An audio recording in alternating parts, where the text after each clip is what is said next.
Salut à tous, je vous retrouve aujourd'hui pour une nouvelle vidéo, une nouvelle critique. Cette fois-ci, on va parler du nouveau film de la saga Fast and Furious, le premier spin-off d'ailleurs, Fast and Furious, Hobbs and Shaw. Comme je l'ai dit, ce film c'est un spin-off, donc c'est un film qui est dérivé de la saga d'origine, la saga Fast and Furious qui a déjà eu 8 films et dont le 9e épisode sortira normalement en 2020. Comme son nom l'indique, dans ce film, on va se concentrer sur les personnages de Luke Hobbs et de Deckard Shaw, qui sont des personnages qui ne s'entendent pas, qui ont vraiment une animosité entre eux. On l'a d'ailleurs vu très bien dans l'épisode 7. Et donc l'histoire va se concentrer essentiellement sur ces deux personnages et va complètement exclure le reste du cast Fast and Furious. Pour vous raconter brièvement l'histoire, bien sûr sans spoiler, Hobbs et Shaw vont devoir collaborer pour empêcher une menace planétaire avec un virus qui pourrait décimer des millions voire des milliards de personnes sur Terre. La saga Fast and Furious, c'est depuis quelques années une saga qui va toujours plus loin et celui-là ne déroge pas à la règle. C'est encore plus fou que les précédents, c'est encore plus dingue, c'est encore plus invraisemblable, même si avec l'épisode 7 et l'épisode 8, la saga Fast and Furious était déjà allée très très loin. Mais Hobbs and Shaw ne sont pas tout seuls à combattre le méchant qui est incarné par Idris Elba. Ils vont être accompagnés de Vanessa Kirby qui interprète la sœur de Deckard Shaw et d'autres personnages secondaires entre autres. Alors cette vidéo sera totalement sans spoiler. Bien évidemment, j'évoquerai quelques points du film, mais je ne rentrerai pas dans des détails qui pourraient vous spoiler l'histoire. On a déjà vu beaucoup d'éléments avec les bandes annonces. J'ai vraiment bien aimé ce film, mais il faut que je nuance ce propos. Parce que je suis vraiment un très grand fan de la saga Fast and Furious. C'est une saga que j'ai découvert un petit peu sur le tard, avec les 3-4 derniers épisodes. Au départ, comme tout le monde, je trouvais que voilà, la saga Fast and Furious avec le 1, le 2, c'était vraiment une saga un peu de beauf, avec des films qui n'étaient pas qualitativement très intéressants. Mais c'est une saga que j'ai appris à aimer, que j'ai appris à découvrir.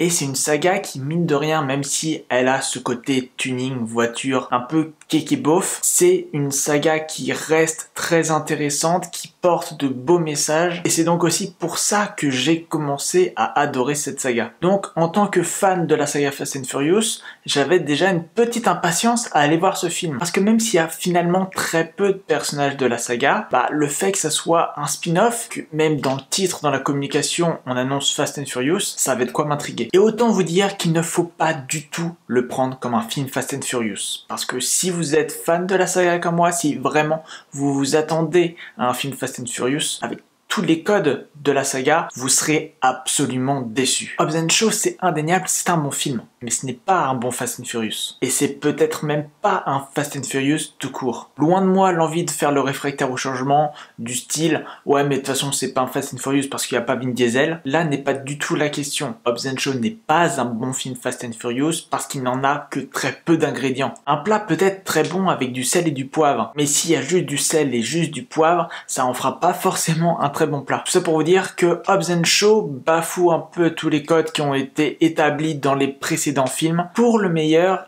et pour le pire. Le meilleur déjà, c'est que c'est un film qui, forcément, vu qu'il se détache un peu de l'univers Fast and Furious, parlera à beaucoup de monde. Il n'y a pas besoin d'avoir suivi la saga pour apprécier ce film. Il y a tellement peu de clins d'œil que même si vous ne connaissez pas le passé des deux personnages, vous vous en foutez. Parce qu'on n'a pas besoin de connaître les antécédents de ces deux personnages, on sait juste qu'ils ne s'aiment pas, voilà. Et le film a complètement choisi ce parti pris-là de se détacher de l'univers Fast and Furious, même si commercialement il en garde le nom, et donc il adopte beaucoup plus les codes des blockbusters lambda, et c'est pas comme certains spin-offs qui vont faire des petits clins d'œil à la saga d'origine. Là, clairement, Fast and Furious Hobbs and Shaw ne fait pas beaucoup de clins d'œil à Fast and Furious. Il y en a certains, mais c'est des clins d'œil qui sont pas vraiment appuyés. C'est des clins d'œil qui ne dérangeront pas du tout ceux qui n'ont pas vu les anciens films. Et au-delà de ces tout petits clins d'œil, le film, à plein de moments, ne fait que décomposer, détruire ce qui a été établi auparavant. Je vous l'ai dit, les bases de la série volent en éclats. Que ce soit le sentiment de famille, même s'il est présent, mais j'en reparlerai après, les voitures, le gros point de cette saga, et même les courses. Et quand je vous dis que ce film-là détruit un peu tout ce qui a été établi auparavant, c'est que, et là encore sans vous spoiler, il y a plein de petites phrases qui passeront totalement inaperçues pour quelqu'un qui n'est pas habitué à la saga Fast and Furious, mais qui, je pense, si vous avez suivi les différents films, vont vous toquer dans la tête. C'est pas du tout des spoils, hein, mais quand Hobbs va dire du personnage de Vanessa Kirby qu'elle est une des femmes les plus badass qu'il ait jamais connues, alors que quand même des femmes badass, il en a connu pas mal à travers les différents films, je trouve ça un peu gros. Pareil, quand il dit que son frère est le meilleur mécano qu'il connaît, on sent légèrement le foutage de gueule, sachant qu'on n'a jamais entendu parler de son frère auparavant. Et même quand, à certains moments, il dit qu'il n'a pas de famille, ça entache totalement le sentiment de famille qui s'était créé, même vis-à-vis du personnage de Luke Hobbs, qui au départ était un flic qui poursuivait la team de Vin Diesel et qui petit à petit, au fur et à mesure, avait commencé à intégrer cette famille et avait commencé à nouer une sympathie avec les membres de cette famille. Fast and Furious Hobbs and Shaw, du coup, c'est beaucoup plus un film d'action qu'un film Fast and Furious, vraiment. Et on sent que ce projet tourne plutôt autour des acteurs plutôt que des personnages. Parce qu'en off, on sait que Vin Diesel n'apprécie pas du tout ce qui a été fait. Faire un spin-off de la saga qui vraiment a été son bébé, parce qu'il est là depuis le début, c'est le personnage le plus présent dans la saga, qui était même présent dans Fast and Furious Tokyo Drift, pour une courte apparition certes, mais une apparition quand même. Et ce film-là fait beaucoup plus écho à des conflits qui ont lieu à l'extérieur, notamment entre Vin Diesel et Dwayne Johnson, et on ressent totalement ça durant tout le film. Parce que le film est, bien évidemment, comme son titre l'indique, porté sur les personnages de Hobbs and Shaw, fait table rase de tout le passé, de tous les films qui ont pu avoir lieu, à tel point qu'on introduit des personnages secondaires mais qui débarquent d'on ne sait où. On garde cette notion de famille, mais elle fait tellement fake maintenant. Ce qui paraît le plus crédible, ça serait encore Shaw et sa sœur, mais ce qui est encore moins crédible, c'est Dwayne Johnson et sa famille. On essaye d'introduire un historique au personnage,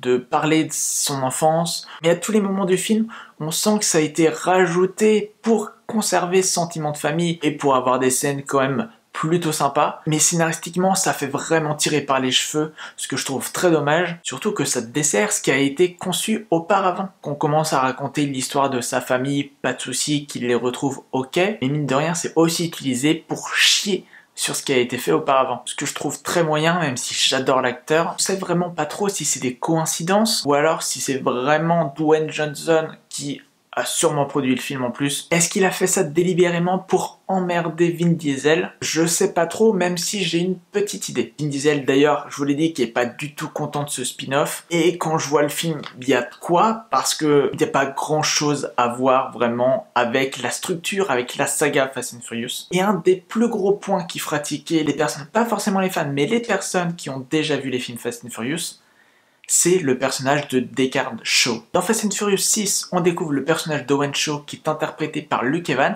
et à la fin de ce Fast and Furious 6, en scène post-générique si je ne me trompe pas, on découvre Jason Statham qui est le grand frère d'Owen Shaw, qui va faire très très mal à la famille de Dominic Toretto parce qu'il tue Anne, un des personnages emblématiques du début de la saga, et c'en était d'ailleurs un très bon méchant. Il se confronte d'ailleurs à Luke Hobbs dans Fast and Furious 7 et Deckard Shaw s'allie entre guillemets à Dominic Toretto dans Fast and Furious 8. Et clairement, je vous l'ai dit, ce Hobbs and Shaw, je pense que c'est un souhait, une décision de Dwayne Johnson plutôt que du studio. Je pense qu'il a voulu se faire un kiff. Mais au contraire de la saga Fast and Furious, qui je trouve est faite tout de même avec un sentiment de famille, avec un sentiment d'unité de la part des acteurs qui aiment se retrouver, on sent vraiment que ce film-là a été fait pour le fric. En plus, très clairement, à la fin, on sous-entend qu'il y aura des suites, et c'est pas une mauvaise chose, hein, pas du tout, mais on sent que la volonté derrière est pas du tout la même que les anciens films Fast and Furious. Et donc cette association Deckard Shaw et Luke Hobbs, au départ, elle fait des étincelles, mais je trouve que quand on connaît les antécédents de ces deux personnages, je trouve que leur réunion est trop facile. Deckard Shaw, c'est quand même un criminel. Luke Hobbs, c'est un flic qui était trop dans ses bottes. Et ils s'associent beaucoup trop facilement, je pense, même si la réalisation et le film dans sa globalité fait tout pour montrer une rivalité. Je trouve dommage que cette rivalité finisse en bromance beaucoup trop facilement, beaucoup trop rapidement. Il y a eu des films avant, même si on veut faire table rase du passé, le film s'appelle quand même Fast and Furious, et que Fast and Furious est quand même caution de succès. Après, clairement, c'est pas un mauvais film. C'est un film qui est vraiment très bon, les scènes d'action sont sympas, même si des fois il y a quelques petits défauts de lisibilité je trouve. Mais sinon, le méchant est très intéressant, l'histoire qu'il y a autour, même si ça reste caricatural et que c'est un Thanos au rabais, je trouve pas ça bête. Je trouve qu'il y a de très bonnes idées de mise en scène, notamment lors d'une course-poursuite dont on voit un petit bout dans la bande-annonce. Il y a vraiment de très bonnes choses dans ce film, c'est indéniable. Ce qui en fait un bon film. Mais je le répète encore une fois, ça n'en fait pas un bon Fast and Furious. Ça en fait un bon film d'action, un bon blockbuster qui marchera à coup sûr cet été. Et je vous invite à aller le voir parce que ça vaut le coup. Mais surtout, enlevez-vous de la tête que vous allez voir un film Fast and Furious. Un film avec des courses de voitures, un film avec des voitures de toutes sortes, mais avec ce côté tuning, réparation, mécano, etc. Avec ce côté famille qu'on aime retrouver. Parce que là, mine de rien, le sentiment de famille, il est éclipsé. Il tente de faire quelque chose avec, mais je trouve que ça tombe à l'eau. Je vais m'arrêter là parce que j'ai pas envie de vous spoiler. Je pense que je vais m'arrêter là parce que sinon je risque de vous spoiler. Si la vidéo vous a plu, n'hésitez pas à la liker. N'hésitez pas également à commenter cette vidéo pour me dire ce que vous avez pensé du film ou si vraiment vous l'attendez ou pas du tout. N'hésitez pas non plus à vous abonner, c'est très important, c'est un énorme soutien pour la chaîne et ça vous permet à vous de mieux suivre les vidéos. N'hésitez pas, si vous l'êtes déjà, à activer la cloche. On se retrouve très vite pour de nouvelles vidéos, pour de nouvelles critiques de films dans un mois d'août qui va être chargé en vidéo. La prochaine vidéo critique portera sur Once Upon a Time in Hollywood. En attendant, on se retrouve sur les réseaux sociaux et sur YouTube. Surtout, prenez bien soin de vous. Ciao.